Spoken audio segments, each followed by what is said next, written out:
રાજ્યમાં વરસાદી માહોલ જામ્યો છે અને ભાદરવામાં મેઘરાજાએ ભૂક્કા કાઢી દીધા છે। મધ્ય ગુજરાત અને ઉત્તર ગુજરાતમાં મેઘરાજાની તોફાની બેટિંગ જોવા મળી। અમદાવાદ, બનાસકાંઠા, જૂનાગઢ, વડોદરા, સાબરકાંઠામાં ધોધમાર વરસાદ વરસ્યો તો આ તરફ સાણંદ, મહેસાણા, કચ્છ, સુરત અને દ્વારકામાં પણ ગાજવીજ અને ભારે પવન સાથે મેઘરાજાએ ધમાકેદાર બેટિંગ કરી। ભારે વરસાદ પડતા અનેક વિસ્તારો પાણી થઈ ગયા તો રસ્તા ઉપર પાણી ભરાતા વાહન ચાલકોને ભારે હાલાકી ભોગવવાનો વારો આવ્યો।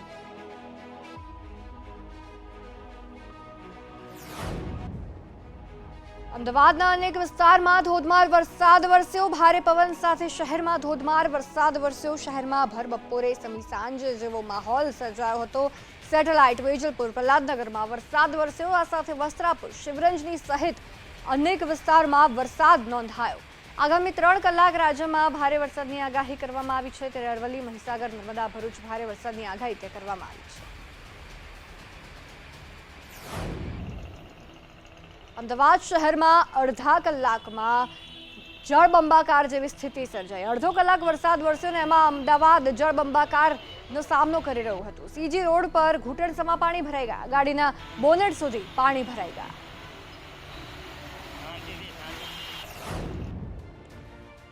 અમદાવાદમાં વરસાદ પડે અને ભૂવો ન પડે તેમાં નવાઈ નહીં, ત્યારે જીવરાજ 4 રસ્તા પાસે ભૂવો પડી ગયો। તંત્રએ અગાઉ પણ ભૂવો પૂર્યો હતો, ત્યાં જ ફરી એકવાર એક જગ્યાએ ભૂવો પડી ગયો। ભૂવો પડવાના કારણે વાહન ચાલકોને હાલાકીનો સામનો કરવો પડી રહ્યો છે। ફરી એકવાર મહાનગરપાલિકાની કામગીરી પર સવાલ ઉઠ્યા છે। તંત્રએ હાલ બેરિકેડ્સ લગાવી કામગીરીનો સંતોષ માન્યો છે। સાણંદમાં પણ ગાજવીજ અને ભારે પવન સાથે વરસાદ વરસ્યો। સાણંદમાં સતત 3જા દિવસે મેઘમહેર થઈ। સાણંદના અણદેજ, ચેખલા, ગોધાવી, નિધરાડ, માધવનગર, ખોડા, વસોદરા, સનાથલ, કોલટ, શેલા, ચાંગોદર, પીપણ, લેખંબા, ગોરજમાં વરસાદી માહોલ જોવા મળ્યો। ચાલુ સિઝનમાં સાણંદ તાલુકામાં 25 ઇંચ જેટલો વરસાદ નોંધાયો છે। વડોદરાના ડેસરમાં વરસાદી માહોલ જામ્યો। વીજળીના કડાકા ભડાકા સાથે વરસાદ। જાંબુગોરલ, વાધવા, દાજીપુરામાં વરસાદ વરસ્યો તો વરસાદ વરસતા ખેડૂતોમાં ખુશીનો માહોલ।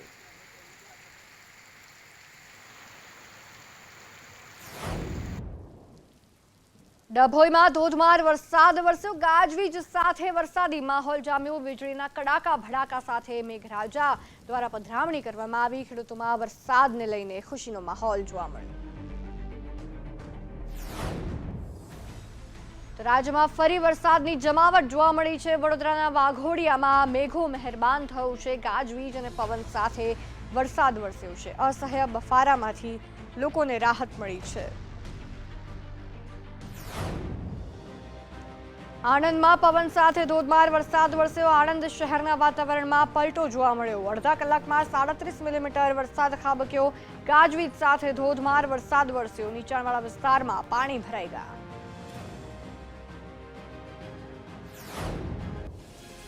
બોટાદ જિલ્લામાં અનેક જગ્યાએ ગાજવીજ સાથે મેઘરાજાએ પધરામણી કરી। બોટાદ શહેર તેમજ પંથકમાં ધોધમાર વરસાદ વરસ્યો। લાઠીદળ, સમઢિયાળા, સેથડી, સાળંગપુર, તરધરા, કાનિયાડ, પાળિયાદ, નાગલપર, ટાટમ, તાજપર ગામોમાં વરસાદ શરૂ થયો હતો। વરસાદ પડતા ખેડૂતોના પાકને ફાયદો થશે। તો અમરેલીમાં પણ જામ્યો છે વરસાદી માહોલ। ખાંભાગીર વિસ્તારમાં ધોધમાર વરસાદ વરસ્યો। વીજળીના કડાકા ભડાકા સાથે ધોધમાર વરસાદ નોંધાયો। લાંબા વિરામ બાદ મેઘરાજાની ધમાકેદાર બેટિંગ જોવા મળી।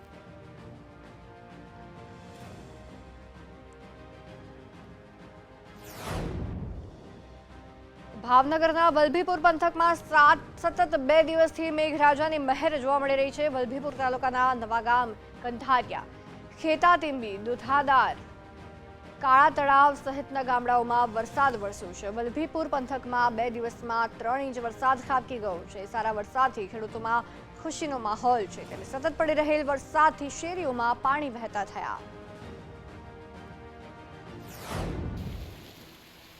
જૂનાગઢમાં ધોધમાર વરસાદ વરસ્યો છે। ગાજવીજ સાથે ધોધમાર વરસાદ ખાબક્યો। લાંબા વિરામ બાદ વરસાદી માહોલ જામ્યો।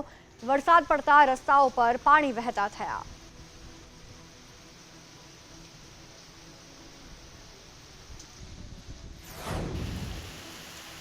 તો પોરબંદરમાં વરસાદી માહોલ જામ્યો, ભારે પવન સાથે વરસાદનું આગમન થયું। પોરબંદરના બરડામાં ઝરમર વરસાદ ખાબક્યો।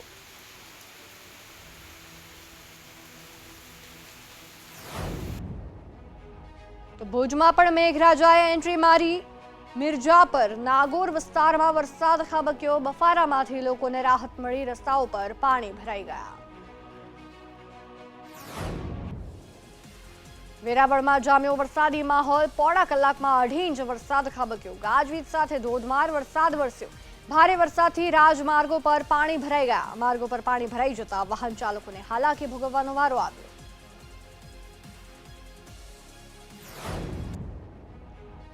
મહેસાણામાં પણ કડાકા ભડાકા સાથે વરસાદ વરસ્યો। વરસાદથી નીચાણવાળા વિસ્તારોમાં પાણી ભરાઈ ગયા। મોઢેરા સર્કલ પર બસપોર્ટમાં પાણી ભરાઈ ગયું હતું। પાણી ભરાતા બસપોર્ટ સ્વિમિંગ પુલમાં ફેરવાઈ ગયું હતું। બસપોર્ટમાં પાણી ભરાતા મુસાફરોને હાલાકી થઈ। બનાસકાંઠાના પાલનપુરમાં ધોધમાર વરસાદ ખાબક્યો। શહેર સહિત આસપાસના વિસ્તારમાં વરસાદ નોંધાયો। ભારે વરસાદથી વિઝિબિલિટી ઘટી ગઈ।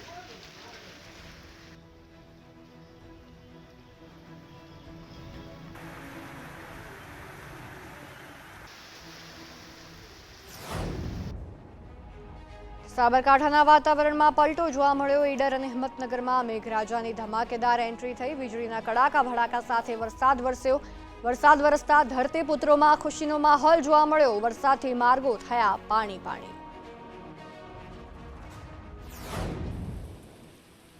સાબરકાંઠા ખેડબ્રહ્મા તાલુકામાં ફરી એકવાર ભારે પવન સાથે વરસાદનું આગમન થયું। વરસાદથી વાતાવરણમાં ઠંડક પ્રસરી। વરસાદથી ખેડૂતોના પાકને નુકસાન થવાની ભીતિ સર્જાઈ રહી છે।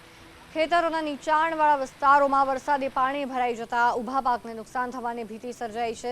ખેડૂતોને પડ્યા પર પાટું જેવી પરિસ્થિતિ જોવા મળી રહી છે। ખેતરોમાં પાણી ભરાવાથી પાકને ખૂબ જ મોટા પ્રમાણમાં નુકસાન થાય તેવી શક્યતા છે।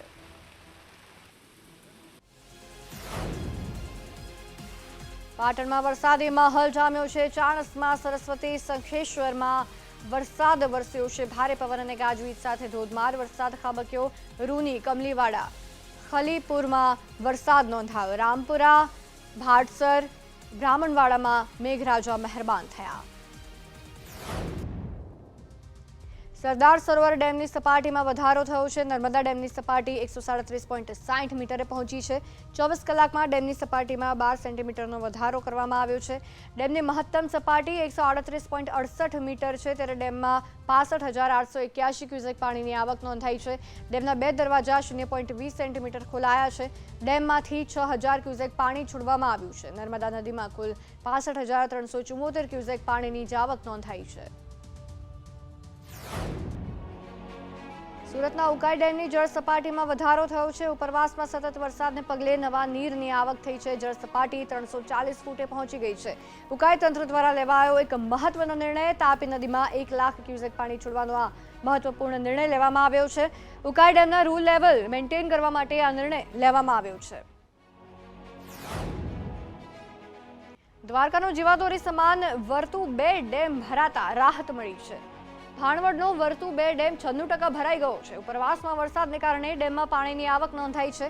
ડેમ ભરાઈ જતા 2 દરવાજા ખોલવામાં આવ્યા છે। 2 દરવાજા 1 ફૂટ સુધી ખોલવામાં આવ્યા છે, ત્યારે નીચાણવાળા વિસ્તારોના ગામોને એલર્ટ કરવામાં આવ્યા છે। કલ્યાણપુર તાલુકાના ગોરાણા, હર્ષદ, ગાંધવી, રાવલ, ચંદ્રાવડા સહિતના ગામોને એલર્ટ કરવામાં આવ્યા છે। સૌરાષ્ટ્રની જીવાદોરી સમાન ભાદર 1 ડેમ 90% ભરાઈ ગયો છે। ઉપરવાસમાં વરસાદને કારણે ડેમમાં સતત પાણીની આવક થઈ છે। ભાદર 1 ડેમમાં 6,430 ક્યુસેક પાણીની આવક થઈ છે, ત્યારે ભાદર ડેમમાં પાણીની સપાટી 32.60 ફૂટે પહોંચી છે। ડેમમાં 90% પાણી ભરાઈ જતા નીચાણવાળા ગામોને એલર્ટ કરવામાં આવ્યા છે।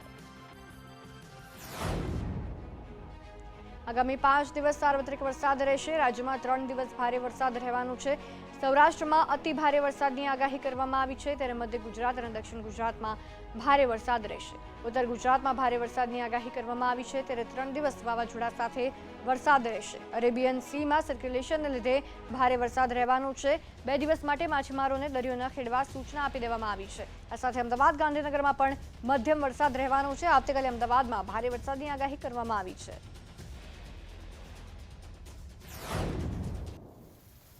હવામાન વિભાગ દ્વારા સુરત શહેરમાં વરસાદ અંગે આગાહી કરવામાં આવી છે। આગામી 4 દિવસ સુધી શહેરમાં વરસાદને લઈને ઓરેન્જ એલર્ટ જાહેર કરવામાં આવ્યું છે। જો કે શહેરનો મોસમનો કુલ વરસાદ 1423 મિલીમીટર નોંધાયો છે અને આગામી 16 સપ્ટેમ્બર સુધી મધ્યમથી ભારે વરસાદની આગાહી કરવામાં આવી છે। સુરતના ઉકાઈ ડેમની પાણીની સપાટી 339.51 ફૂટે પહોંચી છે, જ્યારે ઉકાઈ ડેમમાં 27,696 ક્યુસેક પાણીની આવક નોંધાઈ છે અને 11,804 ક્યુસેક પાણીની જાવક કરવામાં આવી છે।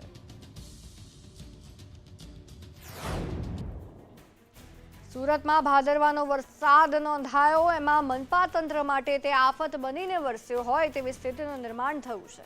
માંડ 3 દિવસ હજી તો વરસાદી ઝાપટા પડ્યા છે, ત્યારે રસ્તામાંથી રેતી કપચી અને મટીરિયલ છૂટા પડવા લાગ્યા છે। વિરામ બાદના રસ્તાએ તંત્રની પોલ ખોલી દીધી છે। પૂર્ણા, કાપોદ્રા, વરાછા, ઉધના સહિતના વિસ્તારોમાં લોકોની ફરિયાદ સામે આવી છે। રસ્તાઓની યોગ્ય મરામત ન થવાથી નાના મોટા અકસ્માતોના પ્રમાણમાં પણ વધારો થયો છે। ખસ્તા રસ્તાના કારણે જનતાની હાલત દયનીય બની ગઈ છે।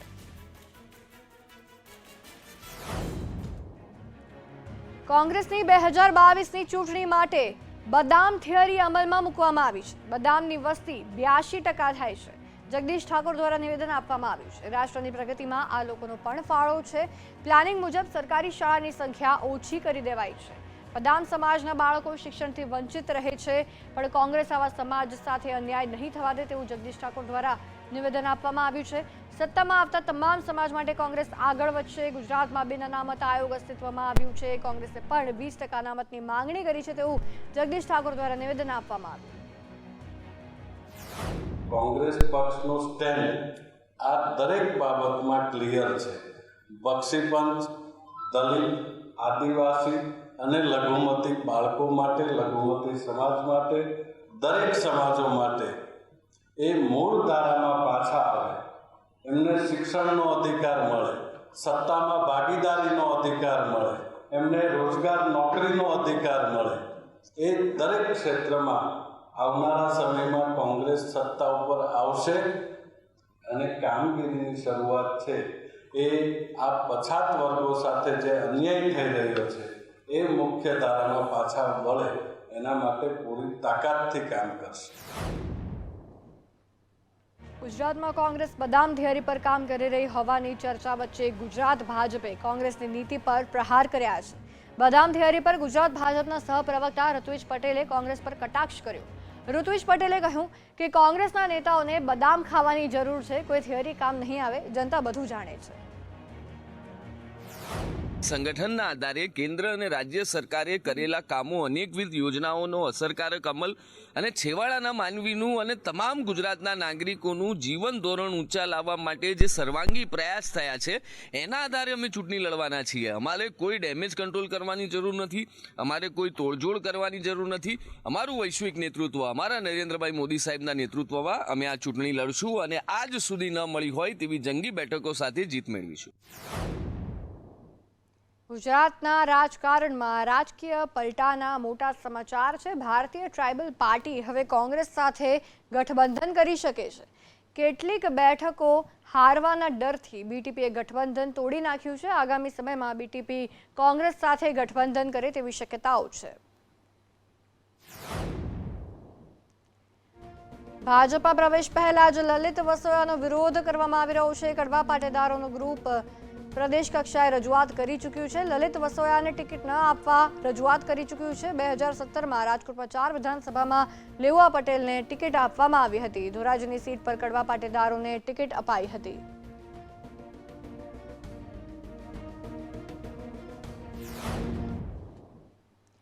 ધોરાજીના ધારાસભ્ય લલિત વસોયાનો ફરી ભાજપ પ્રેમ સામે આવ્યો છે।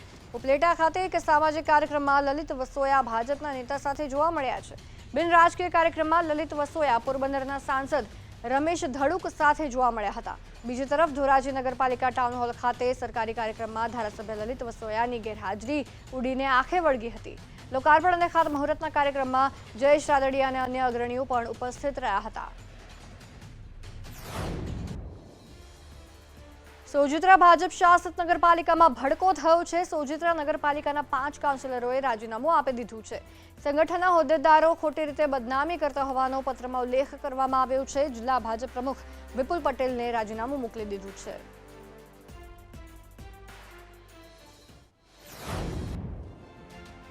દાદરા નગર હવેલી જિલ્લા પંચાયતમાં સત્તા પલટાના એંધાણ વર્તાઈ રહ્યા છે.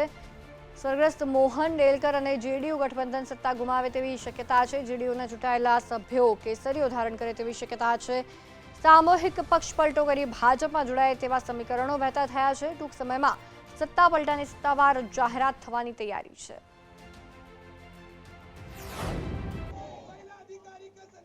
અમદાવાદના નરોડામાં ભાજપના કોર્પોરેટર દ્વારા મહિલા તબીબ સાથે કરાયેલ અયોગ્ય વર્તન મામલે એએમસી કચેરીમાં કોંગ્રેસ દ્વારા વિરોધ કરવામાં આવ્યો અને કોર્પોરેટર વિપુલ ઉર્ફે સોમા પટેલ સામે પગલાં લેવા માંગ કરી. આ વિરોધમાં મોટી સંખ્યામાં મહિલાઓ પણ જોડાઈ હતી અને સૂત્રોચ્ચાર સાથે વિરોધ દર્શાવવામાં આવ્યો, જેમાં મેયર વિરુદ્ધ પણ સૂત્રોચ્ચાર કરવામાં આવ્યા. ઉના કોંગ્રેસના એમએલએ પુંજા વંશ ઉપવાસ પર બેઠા છે. કોંગી કાર્યકરો સાથે ટાવર ચોક પાસે તેઓ દ્વારા ધરણા કરવામાં આવી રહ્યા છે. સરકાર વિરુદ્ધ 7 સોમવાર ઉપવાસ કરી વિરોધ નોંધાવશે. આજે શિક્ષણના સત્યાનાશ કાર્યક્રમને લઈને તેઓ ઉપવાસે બેઠા છે.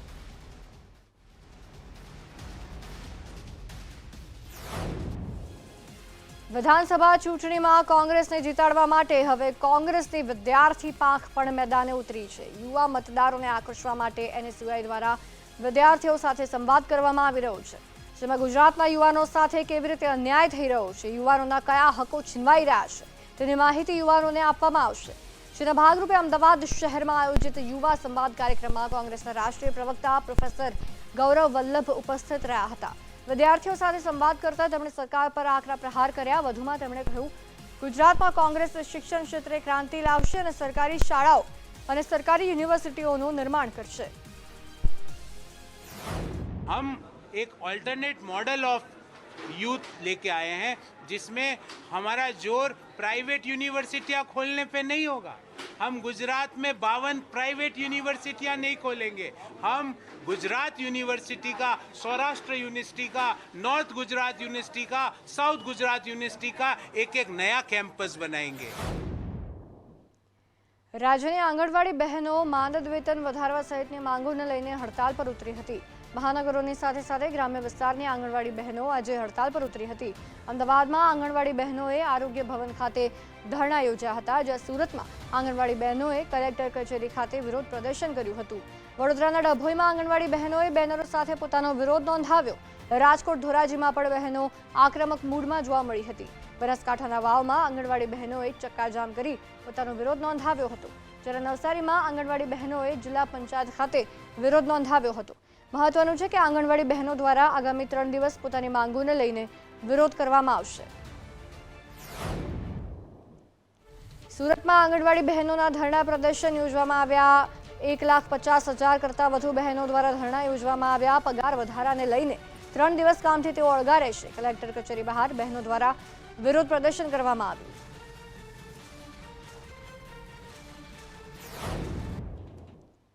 તો અમદાવાદમાં પણ આંગણવાડી બહેનો દ્વારા આરોગ્ય ભવનમાં ધરણા યોજવામાં આવ્યા. પગાર વધારા સહિતની પડતર માંગોને લઈને આંગણવાડી બહેનોના ધરણા યોજવા મળ્યા. મોટી સંખ્યામાં આંગણવાડી બહેનોએ સરકાર વિરોધી સૂત્રોચ્ચાર કર્યા. ધોરાજીમાં આંગણવાડી કર્મચારીઓનો વિરોધ જોવા મળ્યો છે. પડતર માંગણીઓને લઈને તેઓ હડતાલ પર છે. 3 દિવસ સુધી કામગીરીથી તેઓ અળગા રહેશે. તાલુકાના તમામ વર્કરો હડતાલમાં જોડાયા. લઘુત્તમ વેતન કાયમી કરવા સહિતની માંગ, કામનું ભારણ ઓછું કરવાની પણ રજૂઆત કરવામાં આવી.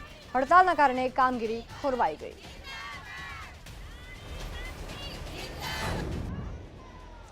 તો વડોદરાના ડભોઈની આંગણવાડી વર્કર હેલ્પર 3 દિવસની હડતાલ ઉપર છે. માનદ વેતન વધારો કરવા મુખ્ય મુદ્દાની માંગ સાથે તેઓ હડતાલ પર છે. તાલુકાની 400 જેટલી આંગણવાડી વર્કર હેલ્પર પડતર માંગણીઓને લઈને હડતાલ કરી રહી છે. આજથી ડભોઈના તમામ આંગણવાડી કેન્દ્ર 3 દિવસ બંધ રહેશે. હમારી માંગે પૂરી કરોના નારા સાથે આંગણવાડી કાર્યકરો આક્રમક મૂડમાં દેખાય છે. હાથમાં બેનરો સાથે નારી શોષણ બંધ કરોના સૂત્રોચ્ચાર પણ કરવામાં આવ્યા. બનાસકાંઠાના વાવમાં આંગણવાડી કર્મચારીઓ દ્વારા વિરોધ કરવામાં આવ્યો. વિવિધ માંગણીઓ મુદ્દે ધરણા પ્રદર્શન કરવામાં આવ્યું. પડતર માંગણીઓ ન સ્વીકારાતા ઉગ્ર વિરોધ કરવામાં આવ્યો. વાવ 4 રસ્તા પર બેસીને ઉગ્ર વિરોધ કરવામાં આવ્યો. રસ્તા પર ચક્કાજામ કરી વિરોધ દર્શાવ્યો. 1 અઠવાડિયાથી વિરોધ થઈ રહ્યો છે. તો મોરબીમાં આશા વર્કર અને ફેસિલેટર બહેનોએ હવે સરકાર સામે મોરચો માંડ્યો છે અને 3 દિવસની હડતાલ પર ઉતર્યા છે. મહત્વનું છે કે મોરબી શહેરમાં અગાઉ આશા વર્કર બહેનોએ વિવિધ પીએચસી સેન્ટર પર આવેદનપત્ર આપ્યું હતું, જેમાં પગાર વધારો, ઇન્સેન્ટિવ સહિતના અલગ અલગ પ્રશ્નોની રજૂઆત કરી હતી અને વહેલી તકે માંગણી પૂરી કરવા રજૂઆત કરાઈ હતી. જોકે આજ સુધી તેઓની માંગ ન સ્વીકારાતા મોરબીમાં આશા વર્કર બહેનોએ હડતાલનું શસ્ત્ર ઉગામ્યું. સમાચારોમાં આગળ વાત કરીએ તો અમદાવાદમાં વીએસ હોસ્પિટલના બિલ્ડિંગ તોડવાનો જે મામલો છે, એએમસી અને અરજદારની કોર્ટમાં આમને સામને ધારદાર રજૂઆત કરવામાં આવી. શેઠ વીએસ અને ચેન્નાઈ હોસ્પિટલના બિલ્ડિંગ નહીં તોડાય, એએમસી દ્વારા કહેવામાં આવ્યું. 1200 બેડ ઘટાડીને એએમસી 500 બેડ હોવાનું કહી રહ્યું છે. અરજદારનું કહેવું છે હાઈકોર્ટે 2:30 વાગે સોગંદનામું કરવા કોર્પોરેશનને આદેશ કર્યો. એએમસીના બે જવાબદાર જવાબ સામે કોર્ટ દ્વારા નારાજગી વ્યક્ત કરવામાં આવી. ગુજરાત હાઈકોર્ટનો આદેશ છતાં અમલમાં ચૂક, બીયુ વગર હોટેલ માલિકોને લાયસન્સ મળી રહ્યા છે. બીયુ વગર અમદાવાદની 54 હોટેલોને લાયસન્સ અપાયા હતા. બીયુ વગરની હોટેલને લાયસન્સ ન આપવા કોર્ટનો હુકમ છે. ફૂડ વિભાગે જનરલ બોર્ડની મંજૂરી વિના જ લાયસન્સ આપી દીધા હતા.